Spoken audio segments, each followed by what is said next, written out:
you guys have mentioned Stadia a few times, so I had this teed up because I just had to, because there was a Stadia story this week, and the headline here. No, the headline is always depressing when it comes to Stadia. Google denies rumor that Stadia is shutting down. So a rumor surfaced earlier this week saying that Google's cloud gaming service will be shuttered for good by the end of summer. Now, before I get into the article, I just want to say, I think we took bets on like how long. Like I'm gonna have to go back and listen to the old episodes to figure out who's gonna be closest. You know, when they do finally announce this gets shut down for good.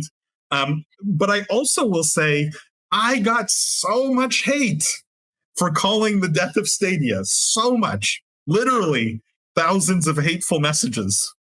And I'm so phenomenally right. It makes me feel vindicated. So I mean, it's just hilarious that like I feel like the last three news stories we've done on Stadia were literally the same story. Basically, them being like, "We're not dead. We didn't actually shut down. Like, we still exist." It's like that's when you know you have a problem with your only PR strategy. Is like, guys, we're still around. Like, we have not shut down.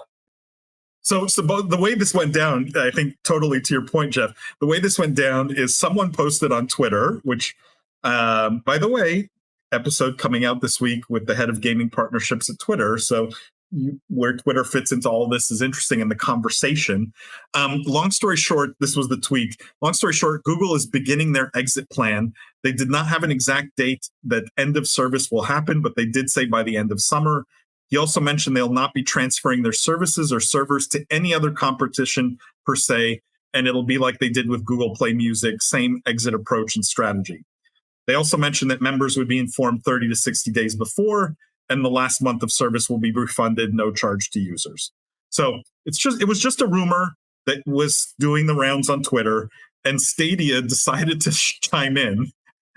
Like they literally replied, They literally replied and they wrote, "Stadia is not shutting down. Rest assured, we're always working on bringing more great games to the platform and Stadia Pro. Let us know if you have any other questions." And then obviously there were replies to this tweet saying about how they were going to laugh about it. They were going to bookmark this tweet and basically laugh about it in 6 months. So what do you guys think? Where there's smoke, there's fire. We don't need to beat up on Stadia anymore.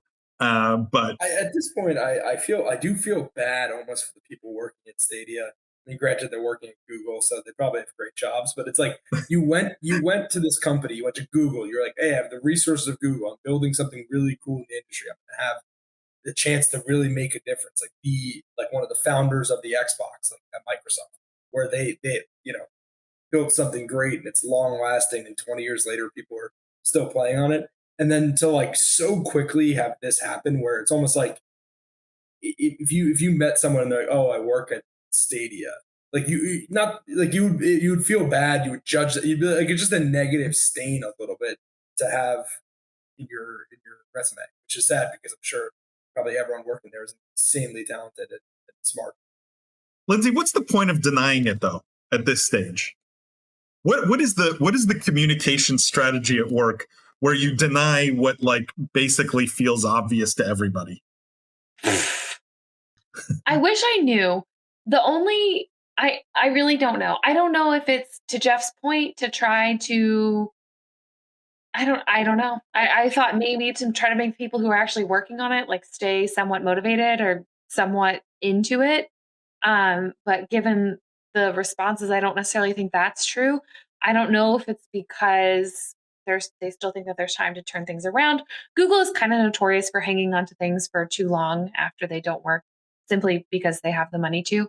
And the only sort of like positive-ish spin I can put on this is I'm still glad to see Google spending dollars in gaming.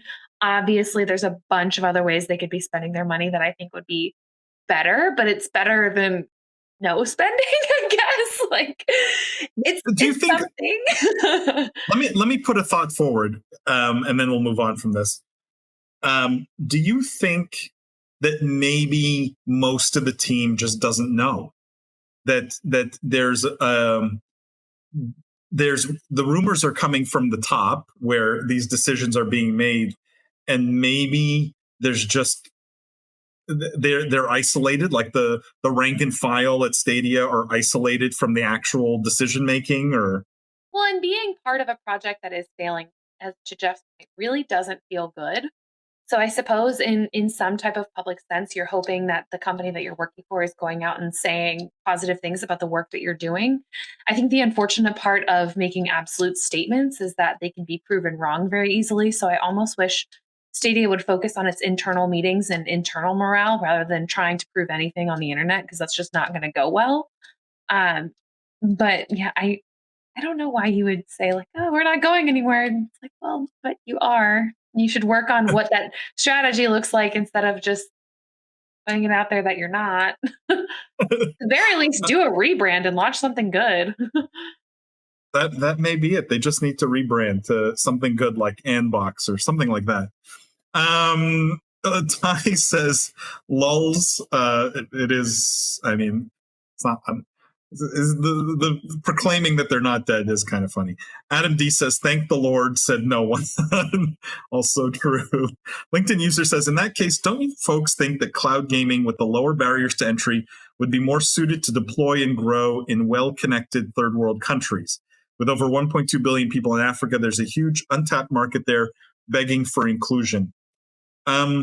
Lindsay, good question for you here, because I don't know what is the connectivity situation in third world countries. I know there's a lot of mobile penetration, but is there sufficient high speed and low latency mobile penetration? Mobile probably is fairly decent, but in terms of anything console or PC based, I would very much doubt the ability of the networks there to be able to handle that in any meaningful way for people playing games. I think that the mobile case has already been sort of working itself out, and by that I mean we're seeing like huge populations in India, for example, of people playing games. The reason why Africa tends to be more underserved is just because the connections there are significantly worse than in places like smaller Asian countries, or India, which is a larger Asian country, and South America tend to have just better networks in general. So cloud gaming, yes, could reach that audience, and it certainly would be part of getting more of those folks into gaming and onto playing games. But I don't think that we're there yet with either cloud gaming or the infrastructure needed to play it. Yeah, because I think in those countries, just from a technology perspective, mobile penetration's high, but the networks are fairly congested, right? And so I don't know how good the cloud gaming experience would be. And the alternative is just playing a game locally on your phone, which seems to serve the purpose there and serve the audience there. Like there's not I don't think there's a strong benefit, like use case that would drive people to do cloud gaming versus just playing a game locally on their phone. Jeff, I don't know if you had thoughts on this. No, I think Lindsay's point about connectivity is probably, she knows more than I in that market. I always thought that was kind of the problem there, is that you just wouldn't be able to have that kind of low latency. It's a problem here, even in kind of more developed world. So might be tough in the third world. This person did offer the caveat that it has to be well connected. So I do want to point out that I think if there was good connectivity, I think I think he or she has a great point. Cloud gaming would be popular. Yes. Yeah. Matt writes, exactly. That whole Stadia is still alive and kicking story was a clear sign they were in trouble, and that was months ago. Yeah, I feel like we do this story literally every 6 months now. Ty says, reminds me of the Monty Python and the Holy Grail scene, not dead yet. That's true. Matt says, rebrand to NYF everybody.